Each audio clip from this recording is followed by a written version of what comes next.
نحمده ونصلي على رسوله الكريم أما بعد فقد قال الله تبارك وتعالى في القرآن المجيد أعوذ بالله من الشيطان الرجيم بسم الله الرحمن الرحيم ألف لام ميم ذلك الكتاب لا ريب فيه هدى للمتقين.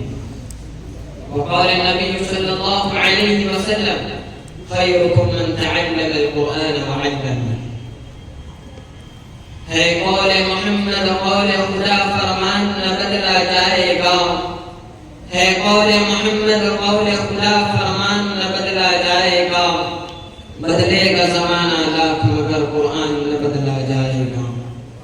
محترم صدر جلسہ، حکم صاحبان، اساتذہ کرام اور میرے عزیز دوستوں، آج کی اس محفل میں اور آج کے اس مبارک اجلاس میں میرا موضوع سخن دنیا کی سب سے پاکیزہ اور مقدس کتاب قرآن پاک ہے.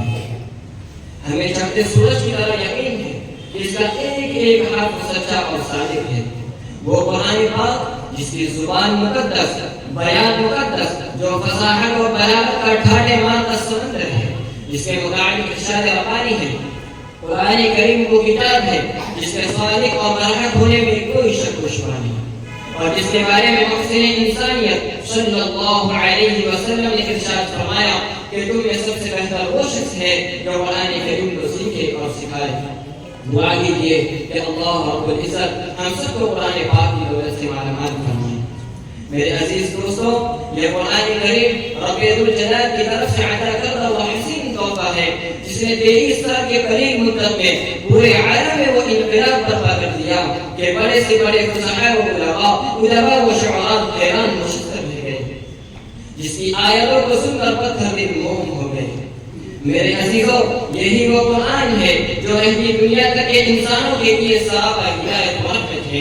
یہی وہ قرآن ہے جس نے رسولوں کی رسالت کو اعزاز بخشا. یہی وہ قرآن ہے جس کی برکت سے جنات و شیاطین کا آسمانوں پر جانا بند ہوا.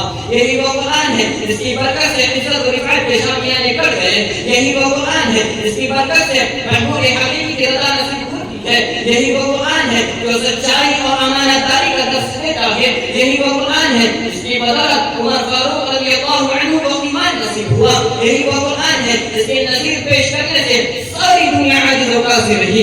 یہی وہ قرآن ہے جس کا مثل پیش کرنے سے عرب کے فصیح و بلیغ زبانداری کا دعویٰ کرنے والوں نے گھٹنے ٹیک دیے.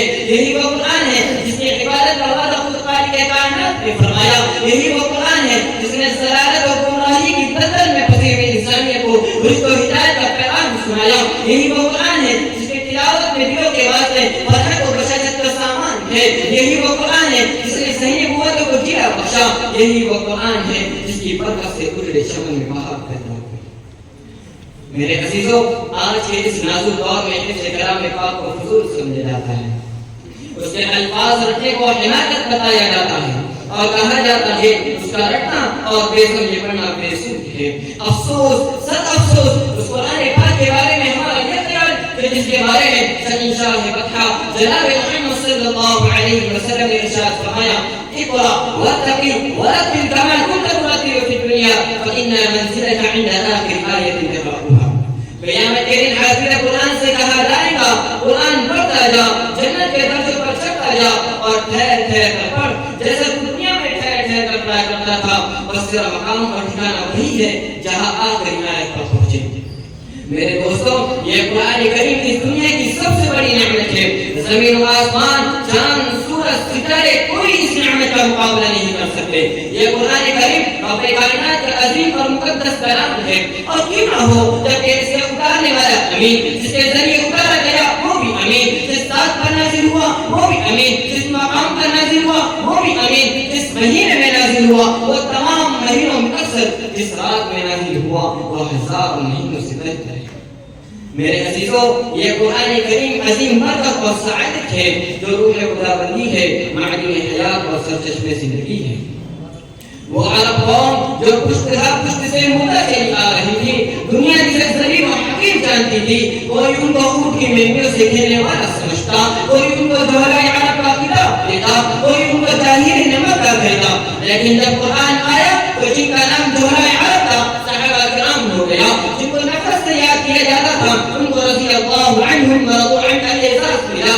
جس زمانے کا نام طاہریت تھا اس کا نام قرون ہو گیا. وہ مردہ قوم کو کروٹ نہیں لے سکتی تھی لاکر وہ کوسی سی دیس ہو گئی جس نے قیصر و کسریٰ کے غرور کو خاک میں ملا دیا.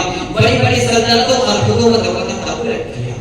محترم دوستو, قرآن آیا تو زمان و مکان میں زندگی آئی. قرآن آیا تو عدل و مساوات کا پیغام آیا. قرآن آیا تو مذہب اسلام پھیلا. قرآن آیا تو مردہ قوم زندہ ہوئی. قرآن آیا تو قیصر و کسریٰ کا غرور خاک میں ملا. قرآن آیا تو ساری کائنات کو نور ملا. قرآن آیا تو توحید ملی, ایمان ملا. قرآن آیا تو احکام ملے, شریعت ملی. قرآن آیا تو سب کچھ ملا. مگر افسوس, سچ افسوس کہ ہم نے قرآن پاک کی دامن مقدس کو ترک کر دیا, اس کی پاکیزہ تعلیمات کو بھلا دیا, جس کا نتیجہ یہ ہوا کہ وہ مسلم قوم جس کے سر پر عزت و رفعت کا تاج تھا ذلت و رسوائی کی واد میں جا گری. وہ قوم کامیابی سے آگے بڑھ کر استقبال کرتی تھی, ناکامی اس کا مقدر بن گئی. وہ مسلم قوم جس کی ایک آواز پر افریقہ کے جنگلوں میں رہنے والے خونخوار غریبوں نے میدان خالی کر دیا تھا, آج ایک چھوٹی بھی اس کا حکم ماننے کو تیار نہیں ہے. وہ قوم جس نے کبھی حکومت و سلطنت کا فریضہ انجام دیا تھا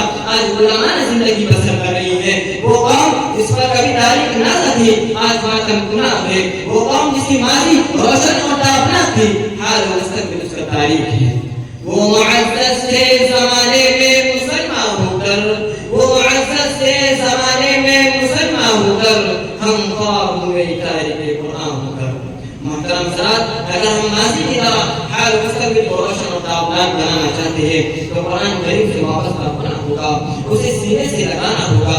اگر ہم چاہتے ہیں کہ دنیا کے ساتھ ہماری آخرت بھی سنور جائے تو قرآن کریم کی تعلیمات پر عمل کرنا ہوگا.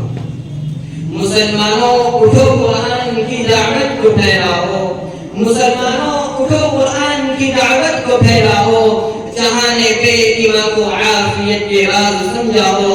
زمانہ آج بھی قرآن ہی سے فیض پائے گا, زمانہ آج بھی قرآن ہی سے فیض پائے گا. مٹیں گی ظلمت شب اور سورج جگمگائے گا. وآخر دعوانا الحمدللہ رب العالمین.